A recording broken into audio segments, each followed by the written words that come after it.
The internet cannot seem to get enough of NFTs and their dominance in the online marketplace.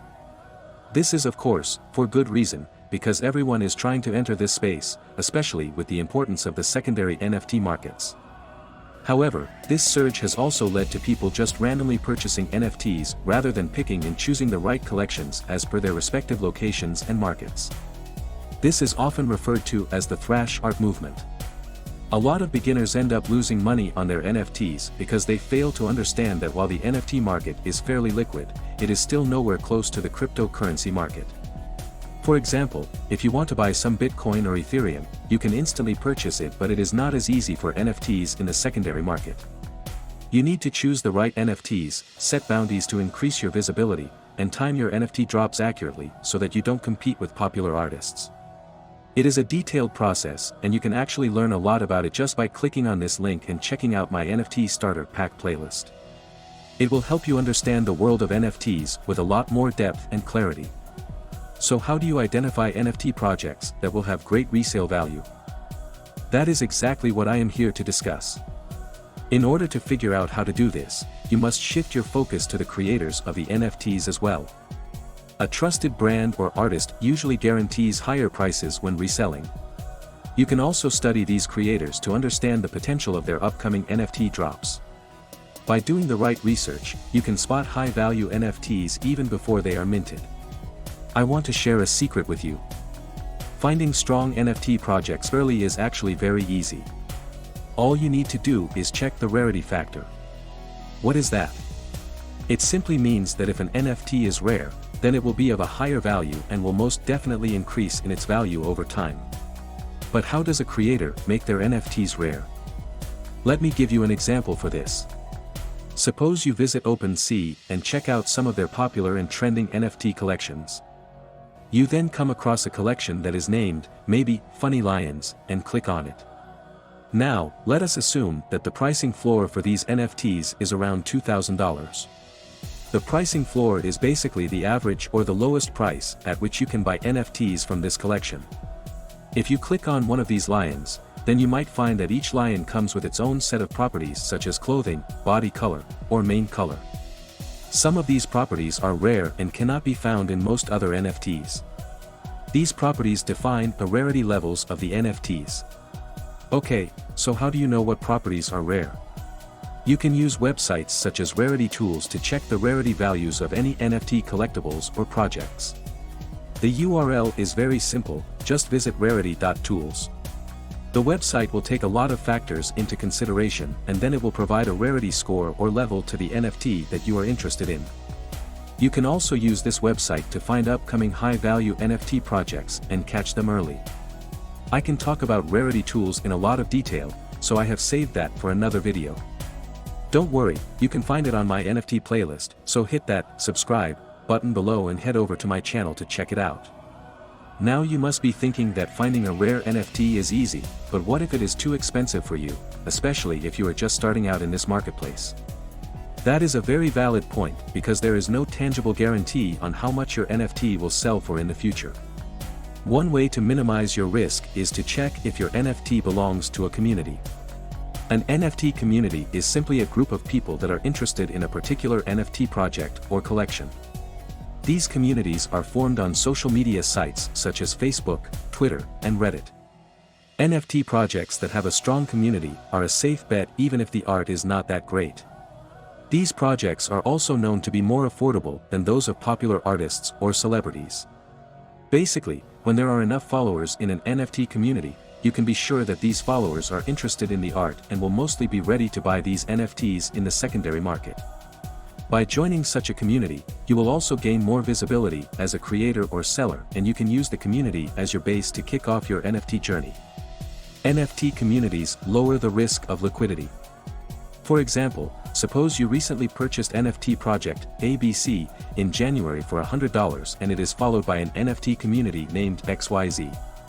You can join XYZ and observe what its members are saying about ABC.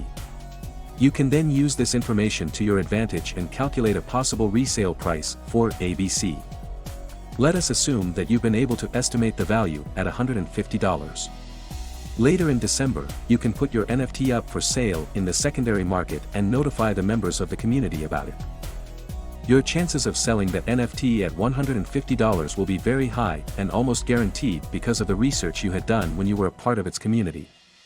The profitability might not be very high, but you will still earn money, and it is much better than being stuck with a $100 NFT that is not getting sold in the secondary market. It is a great way for you to start. You can build up your profile slowly and steadily by repeating this strategy. It is a safe bet, and I strongly recommend you to follow this method if you are new to the NFT marketplace. Here is another tip. Rarity Tools also helps you check the community strength of NFTs. Now, how can this boost your reselling chances? If an NFT project has lots of social media followers, then it is more likely to have a strong community and high-value NFTs. It proves that there are genuine people who are willing to invest in these projects and buy these NFTs. The prices of these NFTs are also likely to rise in the future. You can keep an eye on this community to keep up on upcoming NFT news, so that you can be ready to catch them right after they get minted and go live on platforms like OpenSea. You will be able to make good profits eventually as a reseller. It is important to note that if a piece of art is very creative, it does not mean that it will sell for a lot of money or will command a higher resale value. Please note that I am not referring to celebrity artists here, because their NFTs will almost always sell at a higher value in the secondary market and their quality is unmatched. There is also the fact that their NFTs will probably sell for more than hundreds of thousands of dollars. This video is meant for everyone, so I will focus on the lower-priced NFTs. When you are looking for an NFT community, don't worry if you notice that the NFT in question is only selling for $30 or $40. If the selling price is very low, it means that the volume of these NFTs is high. The artist could be selling 100 copies of that particular NFT, so they stand to earn possibly $3,000 or more from their NFT drop. You also have the choice to purchase as many copies as you want and sell them later at a higher price per copy. As long as their communities are strong, you stand a higher chance of reselling these NFTs and making profits. Here are a couple of quick tips to help you do the right kind of research. Follow top tech and crypto websites such as TechCrunch.com and Cointelegraph.com. These websites have strong communities following them because they provide great technical information about high-value NFTs. NFT projects that get featured on these websites usually explode in market value. The best example I can think of is CryptoPunk. When the CryptoPunk NFT collection got featured on Mashable, their entire collection of 10,000 NFTs sold out within a few hours. Their art is not even highly creative or complex. Of course, I don't mean to say that these sales were purely driven by the website feature. However, getting wide coverage on a popular tech website plays a strong hand in increasing visibility to a wider audience. Communities are everything when it comes to determining an NFT's resale value. You might not believe the next tip, but social media sites such as Twitter and Reddit are goldmines when it comes to NFT news and information. If I had to choose only one website, then it would be Twitter, because NFT art is frequently discussed on its platform. You can gain access to all kinds of news and you don't even need to follow any particular Twitter pages for it. All you need to do is create an account and type NFTs in the search box. You will come across all kinds of profiles and communities discussing the latest NFT drops and other trending topics relating to the NFT marketplace. Even Facebook does not have NFT communities that are as active as the ones on Twitter, despite having more members. Please be careful not to follow tweets or posts that have low engagement rates. There is no point in following advice from a post that only gets 10 likes or 4 retweets. Look for tweets and posts that have at least 400 or 500 total engagements.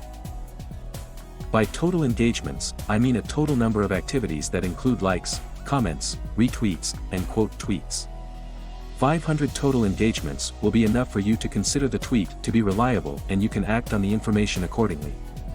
Finally, and most importantly, your best place for NFT tips, tricks, and research is my NFT playlist, so make sure that you like, share, and subscribe to my channel to keep yourself updated on all things about NFTs. But seriously, I strongly recommend that you check out my other videos such as how to resell NFTs and make money with it, because they will help you understand this video much better. For those who have already gone through my playlist, I hope that you are now clear about catching high-value NFTs early and make the most out of it. Click the bell icon to stay notified whenever I put up my next upload, and as always, please feel free to mention any questions you might have about NFTs in the comments section below. I hope to see all of you very soon, in another video.